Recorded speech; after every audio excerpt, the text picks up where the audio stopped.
होता, तर त्यामध्ये संविधान आणि त्याचा नॅरेटिव्ह खूप म्हणजे उच्च स्तरावर गेला आणि होत होत्या। त्याच वेळेस इलाहाबाद कोर्टानं त्यांना सांगितलं की तुम्ही प्रशासनाचा गैरवापर केलाय।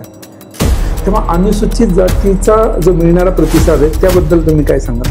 खरं तर भारतीय जनता पार्टीमध्ये मी दलित वर्गातला सर्व समाज आहे, शैक्षणिक प्रगती व्हावी, त्यांची उन्नती व्हावी यासाठी माझं काम मी चांगल्या पद्धतीने करेल आणि मी करू शकतो ह्या भावनेने मला विधान परिषद दिली आहे भारतीय जनता पार्टीने।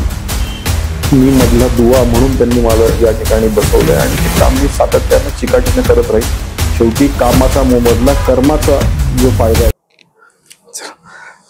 नमस्कार, मी अविनाश कांबीकर सिटी प्लस मराठीमध्ये आपलं स्वागत करतो। विधानसभेच्या निवडणुकीच्या धामधुमीमध्ये प्रचाराच्या शेवटच्या टप्प्याकडे जात असताना आज आपण विधान परिषदेचे नवनियुक्त आमदार माननीय अमितजी गोरके सरांशी चर्चा करणार आहोत।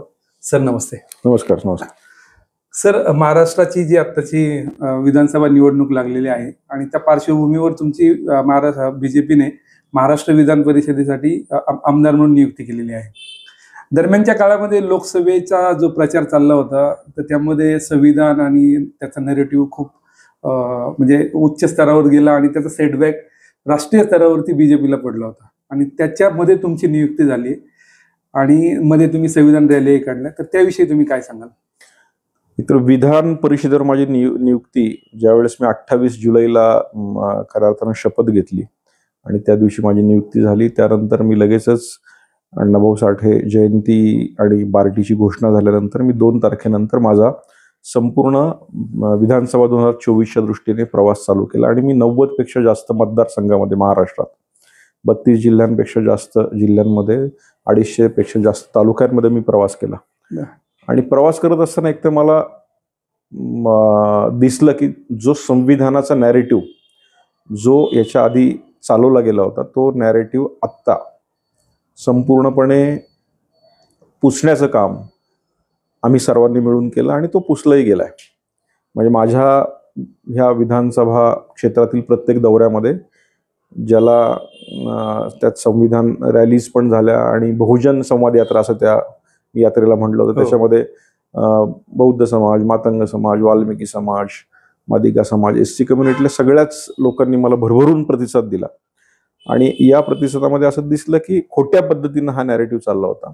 आणि मी माझ्या भाषणात तर प्रत्येक वेळेस ठसकावून सांगायचो की ज्या पक्षाने, ज्या काँग्रेसने डॉक्टर बाबासाहेब आंबेडकरांना निवडणुकीमध्ये 2दा पाडण्याचं काम केलं आणि इंदिरा गांधी ज्या वेळेस त्यांना प्रशासनाची मदत झाली म्हणून त्या पुन्हा एकदा निवडून आल्या, पंतप्रधान होत होत्या, त्याच वेळेस इलाहाबाद कोर्टानं त्यांना सांगितलं की तुम्ही प्रशासनाचा गैरवापर केलाय आणि त्यामुळे तुम्हाला परत त्या खुर्चीवर बसता येणार नाही, म्हणून त्यांनी आणीबाणी लावली। हा इतिहास आहे। मग ते संविधान बदलण्याचं काम त्यांनीच केलं आणि ते जे संविधानाचा रंग बदलू शकतात सगळ्यांना माहिती आहे।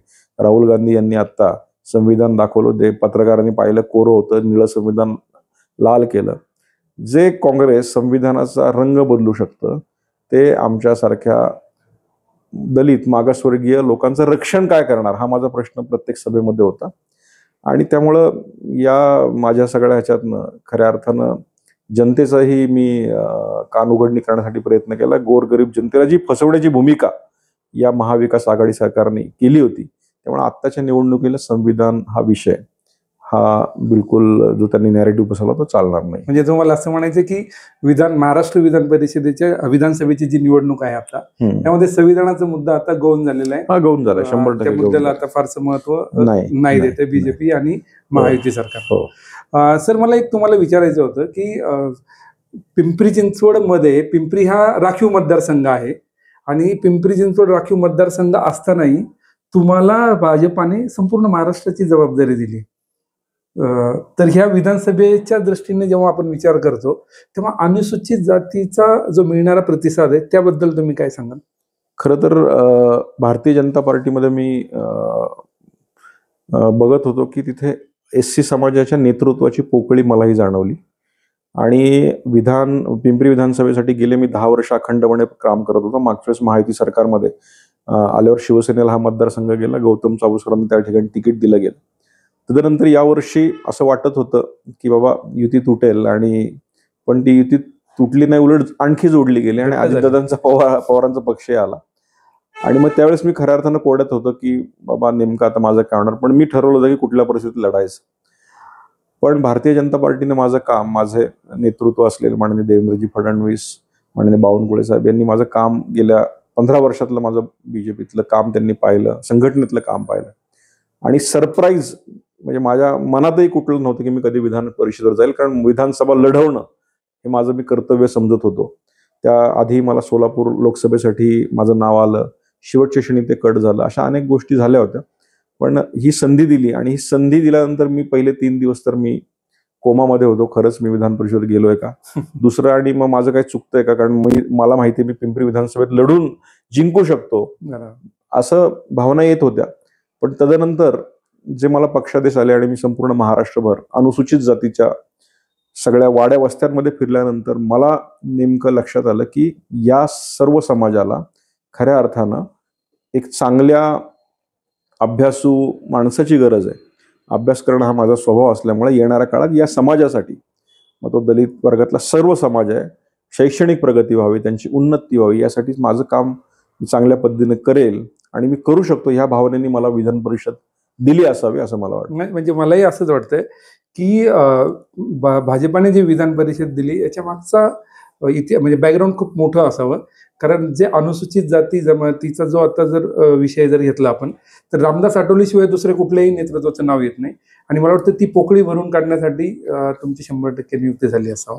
सर, मला आता इलेक्शन संपेलच, 20 तारखेला वोटिंग आहे, त्यानंतर 23 तारखेला रिझल्ट येतोय. काय वाटतं कोणाचं सरकार येईल? मी मगाशीच सांगितलं, मी 90पेक्षा जास्त मतदारसंघांमध्ये मी स्वतः जाऊन आलो. त्यात काही महायुतीचे मतदारसंघही होते. खास करून मराठवाडा, विदर्भ या पट्ट्यात मी फिरलोय. पश्चिम महाराष्ट्रात सगळ्या ठिकाणी मी गेलोय. मुंबईतल्या काही भागातही माझ्या त्या ठिकाणी सभा झाल्यात. त्यामुळे मी एकदम दाव्यासहित सांगतो की 100% महायुतीचं सरकार 100% येतंय, येणार आहे. भारतीय जनता पार्टी इंडिव्हिज्युअली माझं असं काय असं की 120-125 प्लस भारतीय जनता पार्टी 100% जाऊ शकते महायुती सरकारमध्ये. माननीय शिंदेसाहेब, अजितदादा पवार यांचंही चांगल्या पद्धतीनं योगदान असल्यामुळं तुम्हाला 23 तारखेला तुम्ही परत माझा बाईट घ्यायला नक्की येताल की अभिनंदन पर 2 शब्द बोला म्हणून. त्यामुळे मला खात्री आहे ज्या पद्धतीनं विकास कामं केलेली आहेत, ज्या पद्धतीनं आमच्या लाडक्या बहिणींना वेळेच त्यांचे सगळे ठरलेले गोष्टी सगळ्या गेलेल्या आहेत, अशा अनेक योजनांचा परिपाक म्हणजे 2024ला पुन्हा एकदा महायुती सरकार दिमाखात महाराष्ट्रात येईल. म्हणजे येणाऱ्या महायुती सरकारमध्ये आम्ही समाजाचे एक प्रतिनिधी मंत्री स्वरूपात बघू शकतो. हे लक्षात घ्या की आपलं काम चिकाटीने आणि सातत्यानं करत राहणं हे आपलं आद्य कर्तव्य असतं. मंत्रीपद आणि ह्या सगळ्या गोष्टी ह्या शेवटी पक्ष नेतृत्व आणि पक्षश्रेष्ठींच्या हातात आहे. मला ज्या कामासाठी ह्या विधान परिषद आमदार नेमलंय ते काम खऱ्या अर्थानं चांगलं करणं आणि त्याचा माझ्या संघटनेला, माझ्या पार्टीला फायदा करून देणं, यासाठी मी काम करेल. शेवटी पक्षश्रेष्ठी जो निर्णय घेतील तो निर्णय त्यांचा असेल. म्हणजे 70 वर्षांनंतर मातंग समाजातील एका युवकाला विधान परिषदेवर संधी मिळली जाते आणि मला वाटतं तीच पोकळी भरून काढण्यासाठी एखादं मंत्रिपद मिळणं ही समाजाला लागलेली आस आहे. समाजात पडलेला जो दुष्काळ आहे तो मला वाटतं निवळायला पाहिजे येणाऱ्या सरकारमध्ये तुम्हाला मंत्रिपद देऊन. मी तेच सांगतो, समाजाची आणि अनुसूचित जातीमधील सर्व घटकांची अपेक्षा आहे. समाजाच्या भावना असू शकतात, त्या सगळ्यांच्याच असतील. त्यामुळे येणारा काळ ठरवेल काय होईल. पण मी माझं काम निष्ठेने 100% करेल. ही निष्ठा कशासाठी आहे तर 70 वर्षात काँग्रेसला कधी वाटलं नाही की आपल्या समाजातील माणसाला राज्यसभा, विधान परिषद द्यावी आणि ते देण्याचं काम केलं. आणि विधान परिषद ताकद काय असते गेल्या 3 महिन्यांमध्ये अनुभवतोय. ज्या ज्या ठिकाणी आपल्या लोकांवर अत्याचार होतात त्या ठिकाणी रात्री अपरात्री फोन आल्यानंतर मी SP, त्या ठिकाणचे पोलीस कमिशनर यांच्याशी बोलून त्यांना लगेच मदत मिळते. दवाखान्यातलं बिल कमी करणं असेल, एखाद्याचा अपघात झाल्यानंतर त्या ठिकाणी त्या ऑफिसरला फोन करून तात्काळ मदत मिळणं असेल, एखाद्या ऑपरेशनसाठी मदत करून देणं असेल, सर्वसामान्य कार्यकर्ता असताना आणि आमदार झाल्यानंतर त्याच्यामध्ये बराच फरक आहे. त्यामुळं या सगळं पुण्याचं काम माझ्या भारतीय जनता पार्टीनं, मी मधला दुवा म्हणून त्यांनी मला या ठिकाणी बसवलंय आणि ते काम मी सातत्यानं चिकाटीनं करत राहील. शेवटी कामाचा मोबदला, कर्माचा जो फायदा आहे तो नक्कीच होत असतो. त्यामुळे येणारा काळ ठरवेल. सर, या निवडणुकीच्या प्रचाराच्या धामधुमीत तुम्ही वेळ काढून सिटी प्लस मराठीशी मनमोकळेपणाने गप्पा मारल्या, त्याबद्दल धन्यवाद आणि पुढील वाटचालीस हार्दिक शुभेच्छा. सिटी प्लस मराठीला मी ही भरभरून शुभेच्छा देतो की आपण वेळात वेळ काढून माझ्या ठिकाणी माझ्याशी ज्या चांगल्या पद्धतीनं हितगुज केली आणि येणाऱ्या काळात सिटी प्लस मराठी हे संपूर्ण महाराष्ट्रभरात चॅनल मोठं व्हावं हीच मी शुभकामना देतो. धन्यवाद.